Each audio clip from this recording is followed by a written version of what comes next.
ಕ್ಷಮೆ ಇರಲಿ. ಯಾಕಂದ್ರೆ ನಾವು ಮೊದಲ ಬಾರಿಗೆ ಪತ್ರಿಕೋಷ್ಠಿ ಮಾಡೋದ್ರಿಂದ ಹೊಸ ರಾಜಕಾರಣದಿಂದ ನಾವು ಕಲಿಬೇಕಾದ ಬಹಳಷ್ಟಿದೆ. ನಿಮ್ಮ ಅನಿಸಿಕೆಗಳನ್ನು ಚಾಚು ತಪ್ಪದೆ ನಾವು ಪಾಲಿಸ್ತೀವಿ.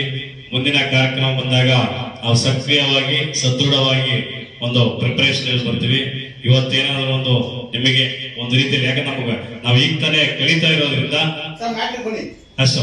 ಸೊ ಈಗ ಮುಖ್ಯ ಪತ್ರಿಕಾಗೋಷ್ಠಿ ಕರೆದ ಉದ್ದೇಶ ಏನಿವತ್ತು ದೇಶದಲ್ಲಿ ಚುನಾವಣೆ ನಡೀತಾ ಇದೆಯೋ, ಈಗ ನಾವು ಹೊಸದಾಗಿ ನೋಂದಣಿಯಾಗಿ ಪಡೆದಂತ ಒಂದು ಪಕ್ಷ ಎಲ್ಲ ಚುನಾವಣೆಗಳನ್ನು ಎದುರಿಸಬೇಕು ಅಂತ ಒಂದು ಉದ್ದೇಶಕ್ಕೋಸ್ಕರ ನಾವು ಈ ಒಂದು ಪತ್ರಿಕಾಗೋಷ್ಠಿಯ ಮುಖಾಂತರ ನಾವು ತಲುಪಿಸೋಕ್ಕೋಸ್ಕರ ಈ ಮಾಧ್ಯಮವನ್ನು ನಾವು ಆಹ್ವಾನಿಸಿದ್ದೀವಿ.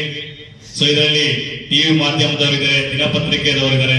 ಸೊ ಹಾಗಾಗಿ ಇವತ್ತು ಮತ್ತೊಮ್ಮೆ ನಾನು ಒಂದು ನಿಮ್ಮ ಮುಂದೆ ನಾವು ಪಾಯಿಂಟ್ಸ್ ಹೇಳ್ತಾ ಇದ್ದೀವಿ. ಈಗೇನಿವತ್ತು ಬೆಂಗಳೂರು ಮಹಾನಗರ ಪಾಲಿಕೆಯಾಗಿ ಗ್ರೇಟರ್ ಬೆಂಗಳೂರು ಪ್ರಾಧಿಕಾರ ಆಗಿದೆ. ಏನಿವತ್ತು 369 ವಾರ್ಡ್ಗಳನ್ನು ವಿಭಜನೆ ಮಾಡಿ ಅದಕ್ಕೆ ಮೀಸಲಾತಿಯೂ ಸಹ ಆಗಿ ಇವತ್ತು ಸಿದ್ಧತೆ ಮಾಡಿಕೊಂಡು ಚುನಾವಣೆಗೆ ಸಿದ್ಧತೆ ಮಾಡಿಕೊಂಡಿದೆ ಸರ್ಕಾರ. ಅದು ತನ್ನದೇ ರೀತಿಯಲ್ಲಿ ನಡೀತಾ ಇದೆ. ಈ ಒಂದು ಚುನಾವಣೆಗೆ ನಾವು ನಮ್ಮ ಜನತಾ ಚಳವಳಿ ಭಾರತ ಪಕ್ಷದಿಂದ ಎಲ್ಲಾ 369 ವಾರ್ಡ್ಗಳಿಗೆ ಅಭ್ಯರ್ಥಿಗಳನ್ನು ಆಯ್ಕೆ ಮಾಡಬೇಕು ಅಂತ ಹೇಳ್ಬಿಟ್ಟು ವಿಚಾರಕ್ಕೆ ನಾವು ನಿಮ್ಮ ಮುಖಾಂತರ ತಿಳಿಸ್ತಾ ಇದ್ದೀವಿ. ಅದೇ ರೀತಿ ರಾಜ್ಯದ 2 ಉಪಚುನಾವಣೆಗಳು ಬಂದವೆ, ದಾವಣಗೆರೆ ದಕ್ಷಿಣ ಮತ್ತು ಬಾಗಲಕೋಟೆ. ದಾವಣಗೆರೆ ದಕ್ಷಿಣದಲ್ಲಿ ಶಾಮನೂರು ಶಿವಶಂಕರಪ್ಪರು ಮತ್ತು ಬಾಗಲಕೋಟೆಯಲ್ಲಿ NY ಮೇಟಿ ಅವರು ತೀರಿಕೊಂಡಿದ್ದ ವಿಚಾರಕ್ಕೆ 6 ತಿಂಗಳೊಳಗೆ ಚುನಾವಣೆ ಎದುರಿಸಬೇಕಾಗಿದೆ. ಈಗಾಗಲೇ 2 ತಿಂಗಳಾಗಿದೆ. ಯಾವ ಬೇಕಾದ್ರೂ ಚುನಾವಣೆ ಆಗ್ಬೋದು. ಅದಕ್ಕೂ ಸಹ ನಾವು ಚುನಾವಣಾ ಉಸ್ತುವಾರಿಗಳನ್ನು ಮತ್ತು ಅಭ್ಯರ್ಥಿಗಳನ್ನು ವಿಚಾರವಾಗಿ ನಿಮ್ಮ ಮುಂದೆ ನಾವು ಹೇಳ್ತಾ ಇದ್ದೀವಿ. ಮತ್ತೆ ಪಂಚರಾಜ್ಯಗಳ ವಿಚಾರ ಅಂತ ಬಂದಾಗ ಇವತ್ತೇನು ದೇಶಾದ್ಯಂತ ಕಾಲಮಿತಿ ತದನಂತರ ಜನರಲ್ ಎಲೆಕ್ಷನ್ ಏನ್ ನಡೀತಾ ಇದೆಯೋ, ಈಗ ಅಸ್ಸಾಂ ಇದೆ, ಪಶ್ಚಿಮ ಬಂಗಾಳ ಇದೆ, ಕೇರಳ ಇದೆ, ತಮಿಳುನಾಡು ಇದೆ, ಪುದುಚೇರಿ, ಈ ಒಂದು ವಿಧಾನಸಭಾ ಕ್ಷೇತ್ರಗಳ ನಿಯೋಜಕರಾಗಿ ಉಸ್ತುವಾರಿಗಳಾಗಿ ನಾವು ಆಯ್ಕೆ ಮಾಡ್ಬೇಕಂತ ನಾವೆಲ್ಲ ತೀರ್ಮಾನ ಮಾಡಿದ್ದೀವಿ. ಅದನ್ನು ಸಹ ನಿಮಗೆ ಪತ್ರಿಕಾಗೋಷ್ಠಿ ಮುಖಾಂತರ ನಿಮಗೆ ಹೇಳ್ತಾ ಇದ್ದೀವಿ. ಸೊ ಈ ಮೇಲಿನ ಎಲ್ಲಾ ವಿಚಾರಗಳ ಕುರಿತು ಮಹತ್ವದ ನಿರ್ಣಯಗಳನ್ನು ಕೈಗೊಳ್ಳಲಾಗಿದೆ.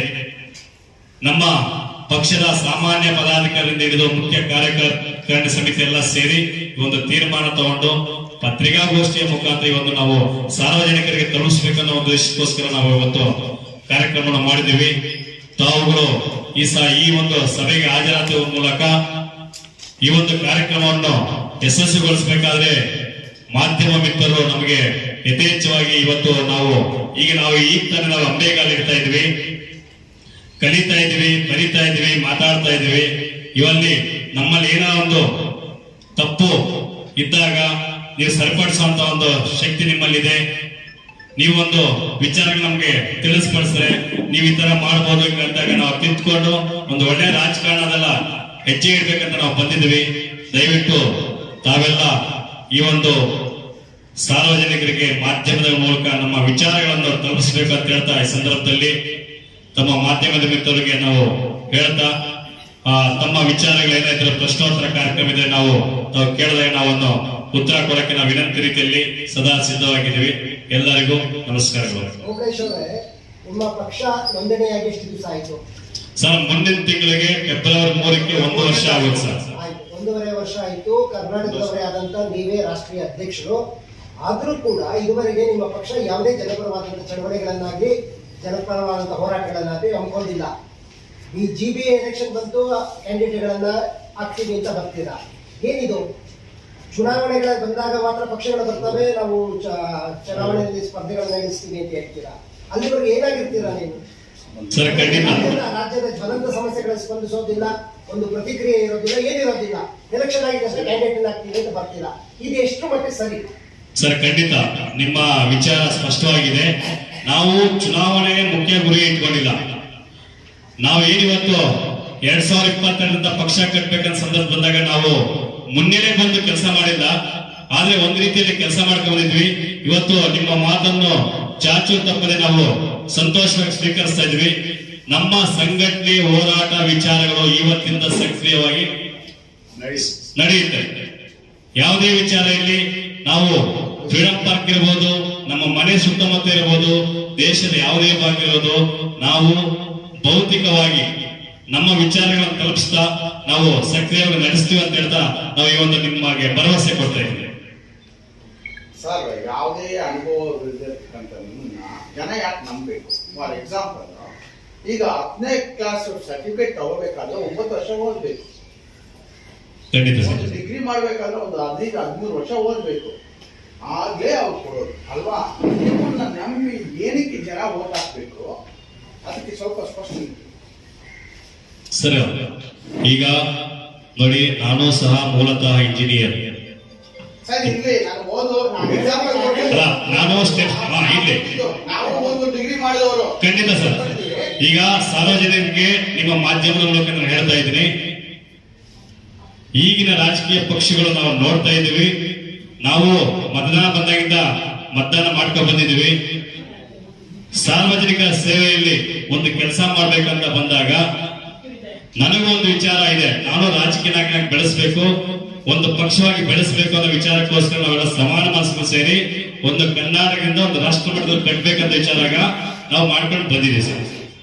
ಸರ್, ಒಂದು ಸಂಘ ಸಂಸ್ಥೆ ಅವರು ನಮಗೆ ಬೇಕು, ಶೋಷಣೆಗೆ ಒಳಗಾಗಿದ್ದೀರಿ, ನೀವು ಬನ್ನಿ, ನಮ್ಮ ಪಕ್ಷದಲ್ಲಿ ಒಂದು ಉತ್ತಮ ಸ್ಥಾನ ಕೊಡ್ತೀನಿ, ಆ ಸ್ಥಾನದಲ್ಲಿ ನೀವು ಬೆಳಕಿಗೆ ರೂಪ ಬರಬೇಕು, ಈ ಸಮಾಜಕ್ಕೆ ಏನಾದ್ರೂ ಒಂದು ಕೊಡುಗೆ ಆಗಬೇಕು, ನವ ಯುವಕರಿಗೆ ಏನಾದ್ರೂ ಕೆಲಸ ಕಾರ್ಯಗಳು, ಉದ್ಯೋಗ, ಪ್ರತಿ ಒಂದು ರಾಷ್ಟ್ರೀಯತೆ, ನಮ್ಮ ದೇಶದ ಸಂಸ್ಕೃತಿ, ಸಾಮಾಜಿಕ ಆರ್ಥಿಕ ಸೌಲಭ್ಯಗಳನ್ನ ನಿರೂಪಣೆ ಮಾಡ್ತಕ್ಕಂಥದ್ದು.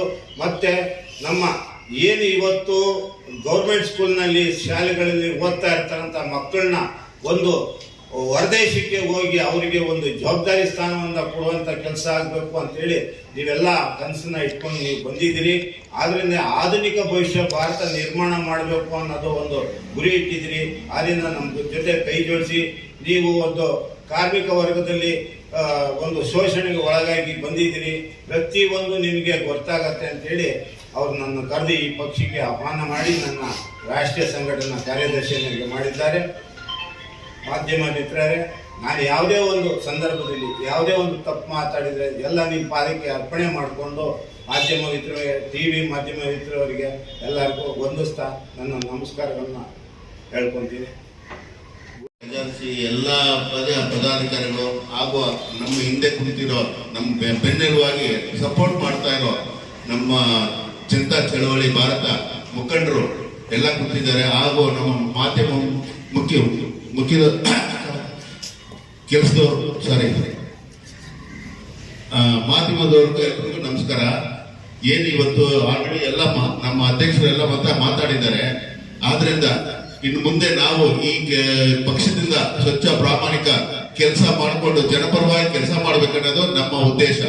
ಇಷ್ಟು ಮಾತು ಕೊಟ್ಟಿರೋದಕ್ಕೆ ನನ್ನ ಮಾತನ್ನು ಮುಗಿಸ್ತೇನೆ. ಜೈ ಹಿಂದ್.